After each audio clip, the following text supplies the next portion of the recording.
So I have, and you go by Ro, don't you? I do. Okay, I want to call you what you go by. So I've got Ro here with me, and what we're going to do is a one-on-one coaching session real quick, okay? I call them bat signal sessions. The reason that I call them that is because essentially whenever we know who our people are, then we can put up into the sky almost like a bat signal of who that is, and then everybody can see it, and they're like, oh, she is here for me, right? Or he is here for me, and that's the whole purpose of it. And so let's go ahead and get going because we do these super duper quick. So Ro, thank you for doing this publicly. I know that it ain't Yeah. easy. So yeah. Okay, cool. Well, first of all, Ro, what would you say, what do you believe your bat signal could be? And then I'm going to ask you some questions, okay? I think I just haven't had a lot of clarity on how to drill down to that. Okay. Um, I, I'm a real lover of people, and I have just a deep, like a fiery passion to help people live their best life, Okay. to live their precious life. What does their best life look like to you? In what parameters would you say? Um, where you're not sick, where you're not stressed, where you're not um, the things that take us away from our family, that take us away from our friends, take us away from our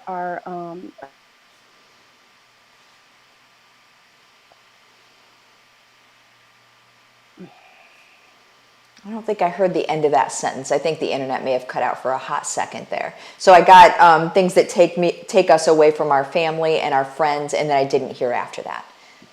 well, the whole thing with me is I just have this heart, this fiery passion Yeah. to help people when I see them going through something. So if they're not thriving, then because I've been through that too. Yeah. Part of the reason that I do what I do is because I've been there, and Yeah. I think we all have. We have to go through humps where we jump over in our life, hoops rather. Yeah. But so living their best, I say their precious life is the way I word it, I love that. and I really hone in on the 18 to 40-year-old age bracket, and the reason I do that is because I've been a teacher. I had my own school for years, Oh. and it seems like once students hit 18, and then they're out into the world, and now it used to be 25, and then it was 30, and now it's sometimes even 40. People haven't found where they're going yet, and their identity has been affected. And of course, in our day and age, it's just so blurry. But once that goes, then I notice that they're just not doing well until they decide which way they're going. Yeah. So, in my coaching, one of my streams of income is helping people strategize through an issue. And many times it's health, other times it's a relationship issue. I'm also an AFT certified practitioner, so I can use that. I have that at my disposal. I'm a believer. I'm an intercessor. I pray for direction and guidance. But Yeah. I feel like I'm buckshot. I bet a lot of people feel like this when you're multi-passionate. Yep. But I want to be able to drill down, and I think there's so much gold there. Yeah. Um, yeah. It's so Does the that help? buckshot feeling is, yeah. For those of us, and I think we're all multi-passionate. I think all of us are. I think some of us allow ourselves to be, and other people squash the additional passions. And so, like, because they were told you can't be.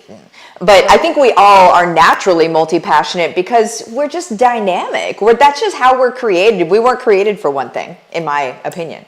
And so, the way that we're going to be able to really hone in and focus in on something here is that we can have all of those multi-passionate ways that we love to be able to serve a person, but really we need to see who precisely that person is. And you said 18 to 40, and I love that, and I love the reason why, and I love the the space that you hold there already, with the school, and that you work with these individuals in different ways.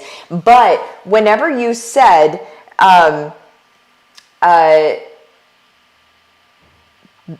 basically, whenever you said that you wanted to work with a person to help them because you've been through stuff in your life as well, what was the stuff you had been through? Well, when my son was 3, I was poisoned by antibiotics. Two Oh my different antibiotics were given to me, too close, and I almost died. It was a real gosh. deep, deep water. Prior to that, I'd struggled with some hormone issues. I had terrible migraines. I lost a baby in Sorry. utero.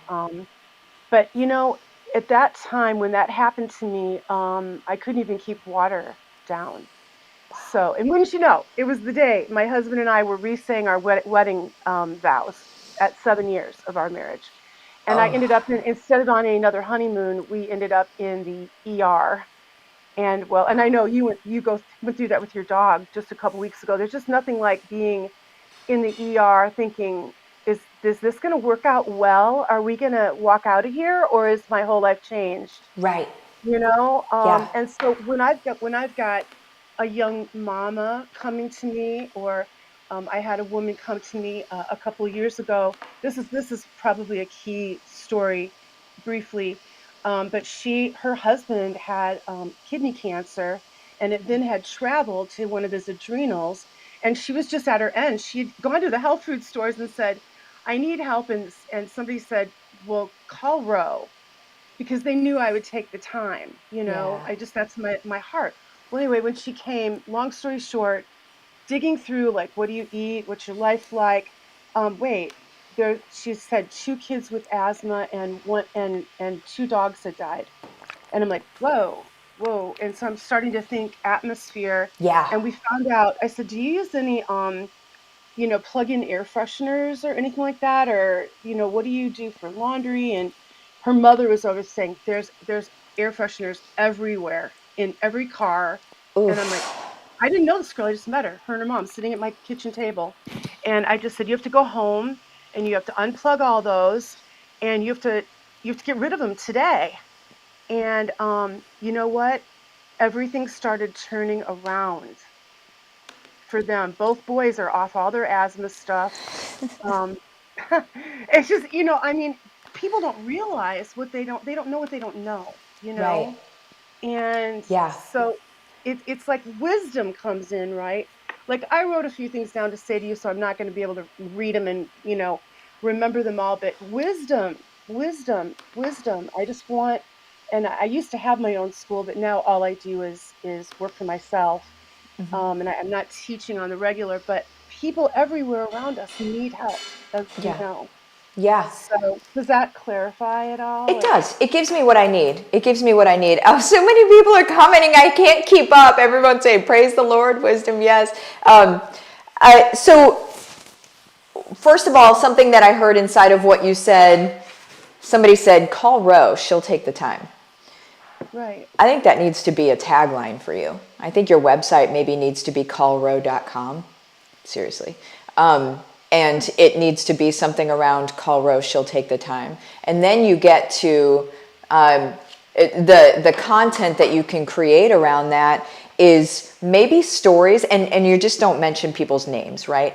But stories that you've encountered, health and wellness stories that you've encountered, relationship healing stories that you've encountered, what you've seen, and then what you'll do is you'll just categorize them so it'd be in a blog, right? And you'd categorize them via what it is, so like what it would actually fall under. So when people are searching for relationship stuff, or if they're searching for asthma, or if they're searching for, you'd be able to actually have those stories in there as ways that you've been able to help people and the results that have happened because of that. And really the entire thing is going to be a bat signal out into the world that says, call Rose. She's going to take the time with you. She's going to help you be able to figure out what's going on in your world. And then all of your media or all of your posts are really just around different ways that you've taken the time with people. How does that feel for you? Yeah, I guess just, it's another way of saying I'm available. And isn't it crazy? Like people don't do that anymore. But that's my heart. Like even when I run into somebody at church and they're like, "How are you?" and then you go, "I'm good. How are you?" or whatever. Yeah. Sometimes I say more than that, but I'm like, "Whoa, well, let's pray. Let's sit down a minute." I Yeah. or I might like grab my bag and go, I've got this oil, Yeah. and I got to tell you, it's just if you can move in the moment, Yeah. move in the moment. But Well, yeah, I think people are needing to be, I mean, we understand this, especially as believers. Um, People need to be seen and they need to be heard, and it's not happening in the world today. And so when you actually, this is why I don't necessarily say that this is everyone's bat signal, right? mhm, Because not everyone has that ability to slow down and truly just be able to slow down and help somebody in the moment. They may want to, but they may not have that ability to just like, let me just sit with you, right? Because some of us are like, and that's most of the world. And so in this being your bat signal, the bat signal is the fact that you can. Like you can so well that you are right now. Does that make sense? Like inside of even this video, it's very clear you have no problem with being very present and just sort of reacting, responding in a present way instead of a rehearsed way. Does that make sense? it's probably my years of singing, being on stage. And you know what? This is the other thing, Martha. Just telling the truth because I've never met you. Uh-huh. I just need to confess. I own everything of yours, and I haven't done anything with any of it. Oh my I mean, word. I'm just so mad at myself, but part of it is like the overwhelm. Like, where do I begin? Like, looking at all the things. Like, where do I start? And meanwhile, I got to go talk to somebody because they need me. You know what I Yeah. mean? I Yeah. almost need like the Cliff Notes, Martha Cliff Notes. Yep. So I can like run because I'm not afraid to run. Yeah. But the other thing is, I really, and I this might sound weird, but because I'm on stage and I'm used to singing, I'm a professional um, singer and I'm a worship leader and I've been a vocal coach for years and all the things. But I don't like being on the videos. I don't like it. But once I do it, I'm okay. Yeah. It's just getting there. So I Yeah. think if I had a jumping off spot, Yeah. like if this is something that I did, like my child married a videographer too. So I mean, she even made me like a bump one time. I'm like, oh, this is so cute. And then I'm like, now what do I do with it? What do I do? But I guess I just need like like that point of entry, and then I need, I've got my husband here. I got a great husband like you do, phenomenal. I'm like, John, I need this, and he just helps me, and he's our team brick roadie. He always says, I'll make the meal, I'll get you there, you know. Oh, God But as bless. as a family, we're in fact one time when Malachi was little, I was well not little, high school. He's full grown now. He's 36. But when I was his camp leader, his like discipleship group leader, and we were going on retreat, it was only my second time being a chaperone, and the pastor goes, "Oh, Mama Love is here," and because Oh. and I was like, I was so embarrassed because parents are supposed to kind of be into the background, and he just says, "Yeah, Mom, you can be a leader. You can be a leader in my group." But I mean, I was horrified. But then later, I thought, he nailed it, kind of. I Yeah. I kind of am Mama Love, and I really am a mama. My heart, I love. I just love Yeah. people so much. Yeah.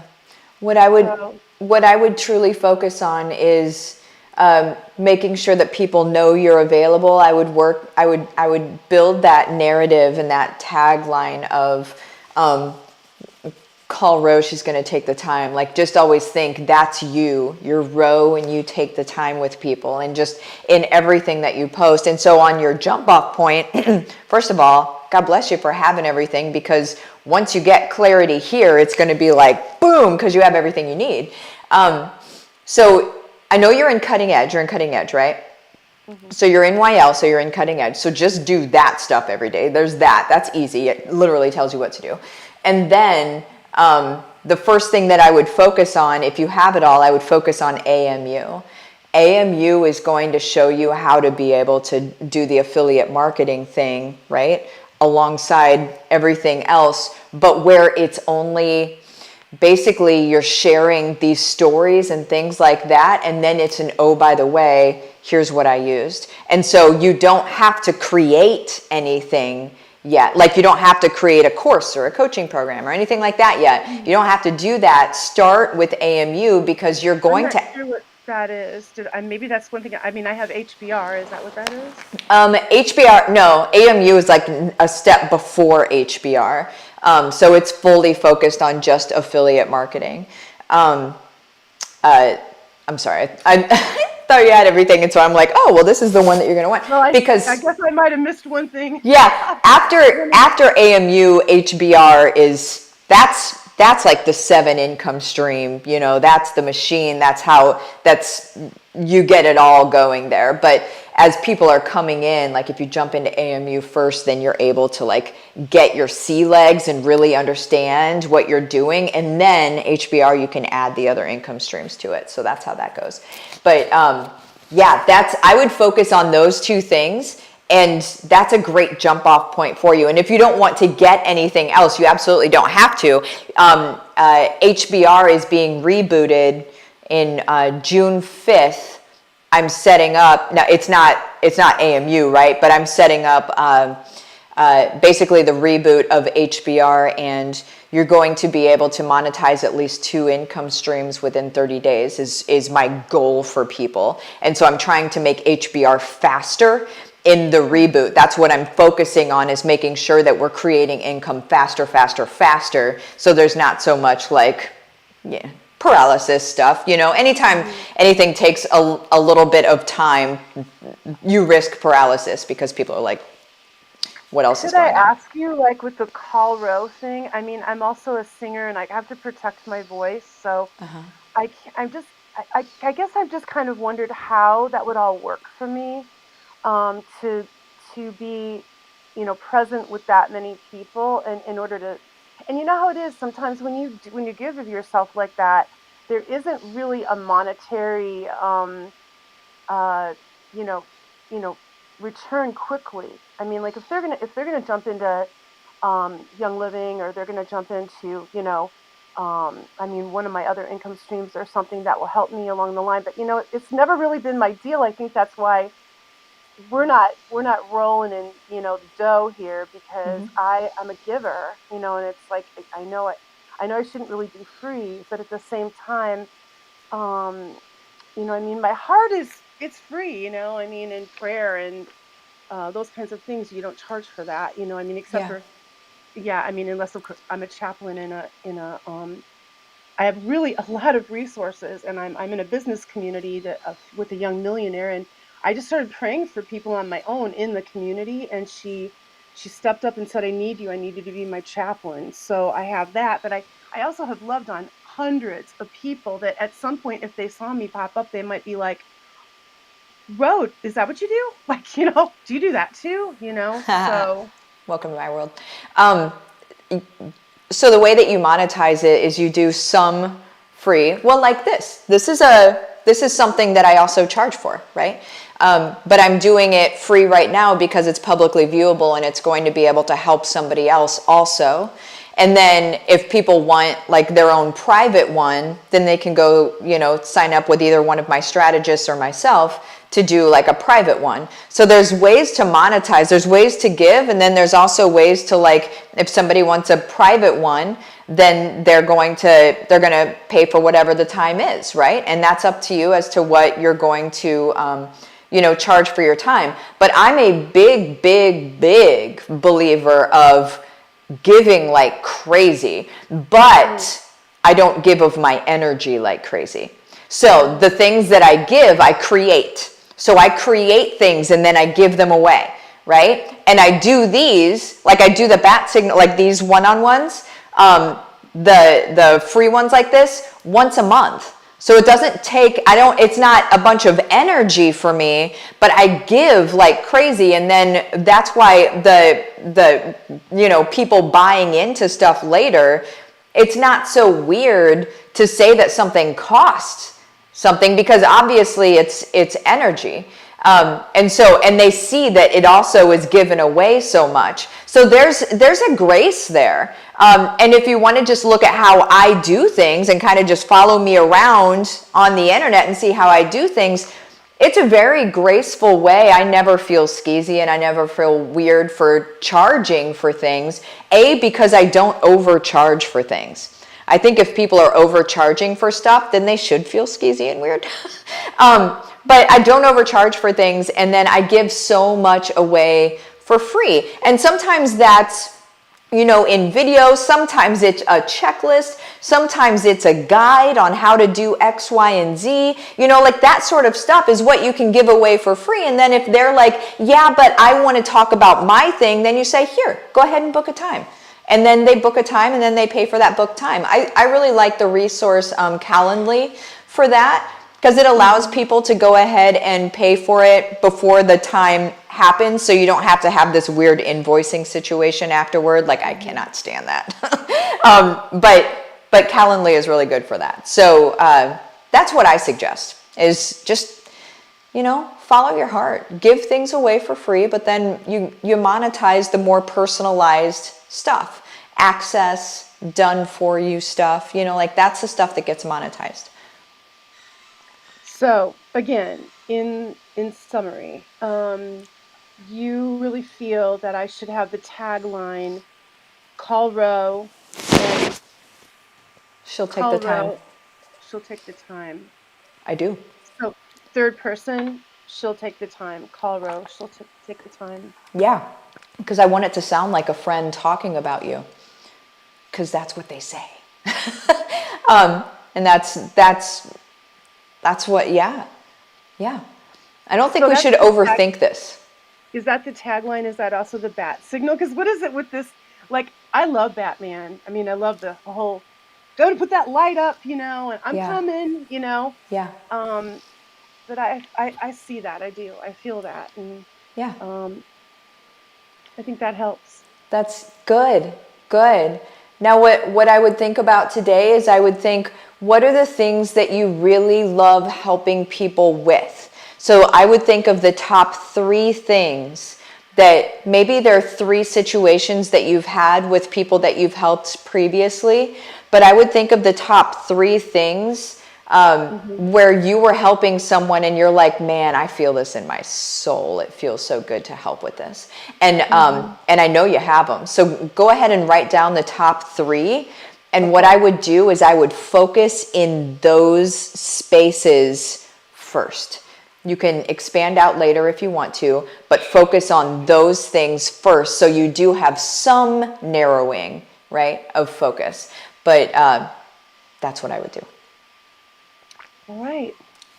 Well, thank you. Oh my gosh, you are welcome. Thank you for coming on. And again, I know that it ain't easy to do this stuff publicly, but thank you so much, because I just imagine that you have helped other people on here. So just thank you so much. And thank you for being who you are, showing up the way that you do, and just serving.